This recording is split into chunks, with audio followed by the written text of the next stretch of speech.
Hello, Magi here, and welcome back to another episode of Top 10s. This time, we're going to be doing something a little different here.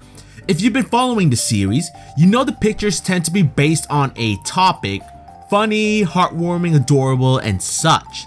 This list, however, will not do so. I'm mostly going to be picking pictures that I find enjoyable during my search, which was actually harder than I thought as I tried to balance the pictures in terms of comedic and badass factors.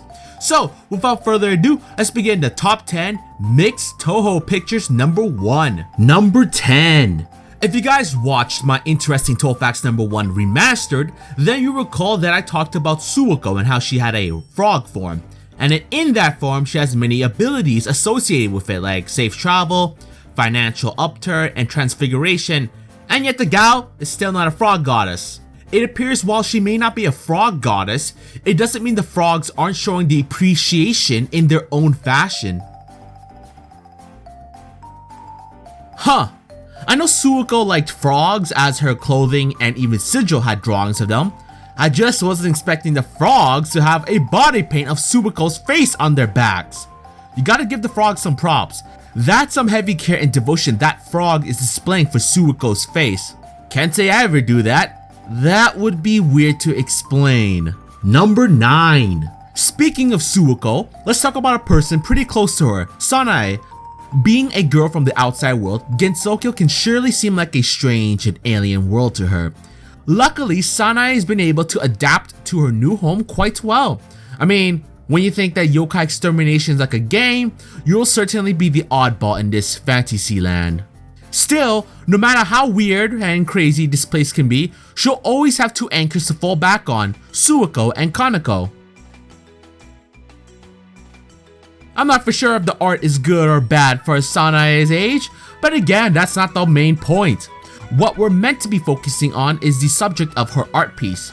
All in all, it's simply sweet to see that Sanae views both goddess as a mother figure of sorts. I'm sure both goddesses' heart would have warmed up after seeing this picture, and who can blame them? When your adorable child makes something for you, how can you not cherish it? Number 8. Again, I'm going to be referring to the Interesting Touhou Facts series. So back in episode 45, I talked about Satori and Koishi's design. Everything looks normal, minus the whole third eyes with veins protruding from them. Looked weird as fuck. Their design may have been inspired by a 1939 painting by Mexican painter Frida Kahlo titled The Two Fridas. Not an art piece you see every day, I think anyway. I don't know what you guys do on your spare time. Let's just say that this picture was bound to happen. It was only fitting that Komeiji sisters do a parody of an artwork where their design was probably based out of. Although Satori is lacking scissors, however, and the blood, can't forget that. Aside from those points, I think the girls did a pretty good job here, but that's just me. Number 7. Now Gensokyo has all types of creatures, humans, yokais, fairies, even aliens, because you know, Fantasyland is dope and shit. And while the place may sound cool at first, don't forget that if you're a human from the outside world, you're practically food to them.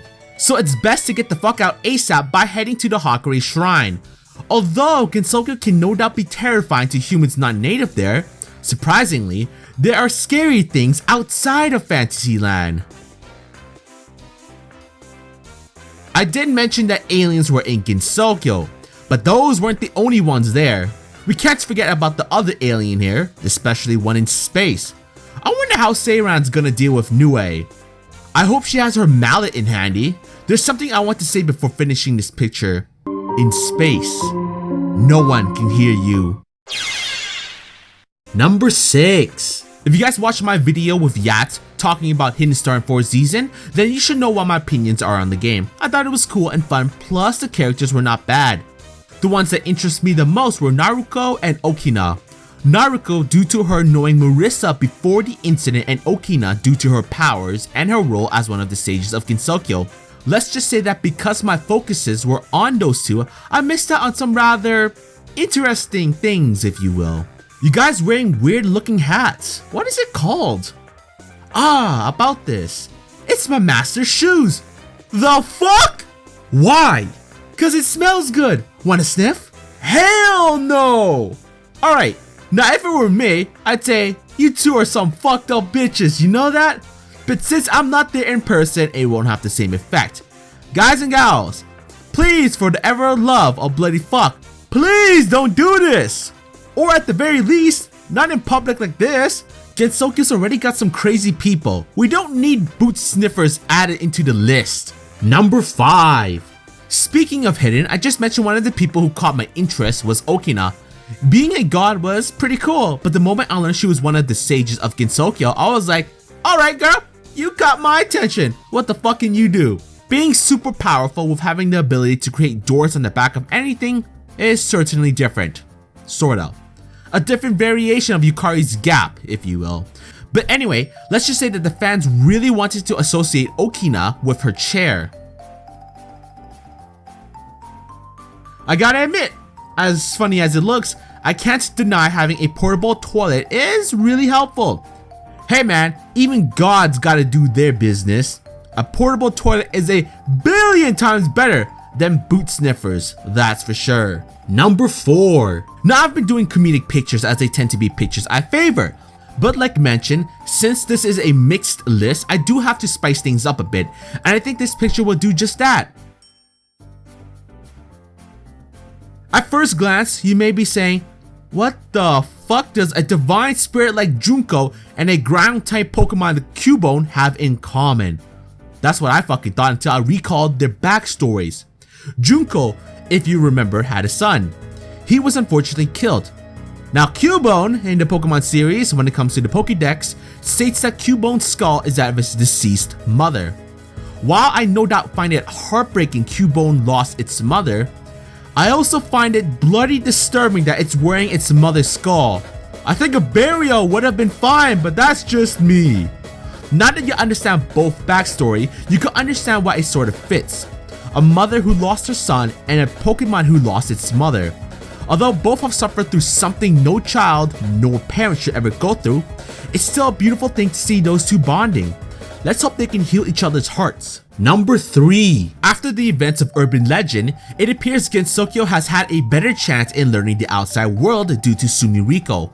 If you're reading alternative facts in Eastern Utopia, you'll know that Sumiriko is being interviewed by Aya. We learn a lot of interesting stuff.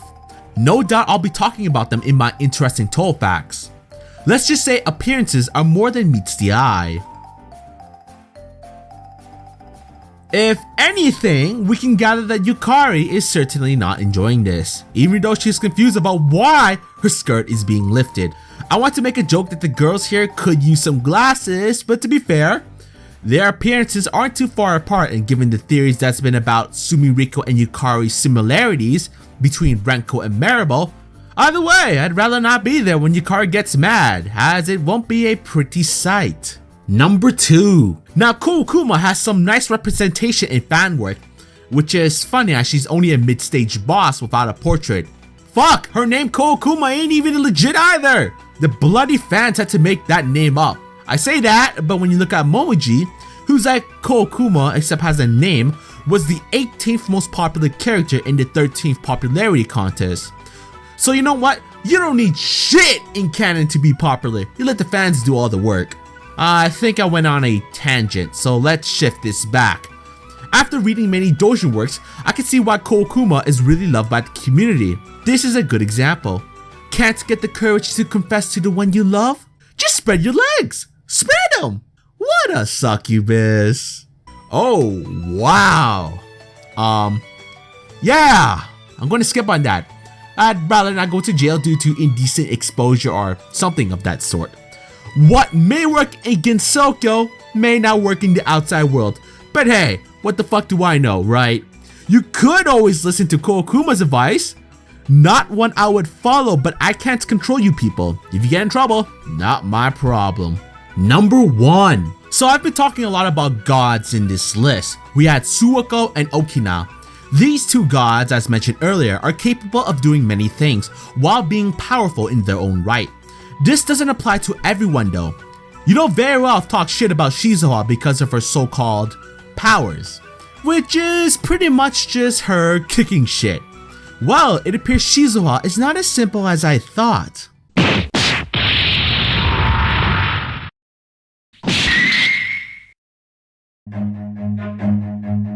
Run.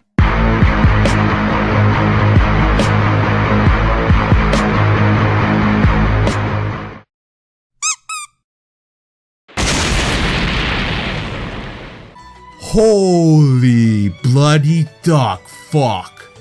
Clearly she was holding back on us in Mountain of Faith. Mid-stage boss my fucking ass! More like the true boss of Touhou. You remember how Eren made the ultramarine orb elixir as she felt the Lunarians were too strong for Gensokyo's residents? Fuck that shit! We could have easily just sent Shizuha to deal with this whole incident. Would have given both the Lunarians and the residents of Hell a second thought before fucking with her home. Looks like her kicking ability turned up a notch, that's for sure. But yeah, hopefully you guys enjoyed this episode. Which pictures were your favorite? Were you impressed at the frog for its body paint of Suiko on its back? Would you have preferred if you didn't learn what Mai and Satano's hat really was? Or are you going to think twice before dissing Shizuha? Or else you might get blasted like the girls from Legacy did. Now for the mixed list, I kinda want to do it in the same style as the top 5 Touhou Doujin works, where I'd like you guys to submit pictures you think would be fun for this.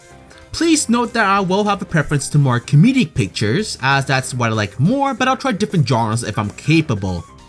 If you guys enjoyed this episode, please give it a like and subscribe, or else those two will start sniffing my shoes. And no way in hell I'm gonna let those two psychopaths do that. Either way, this is Magi and thanks again for watching.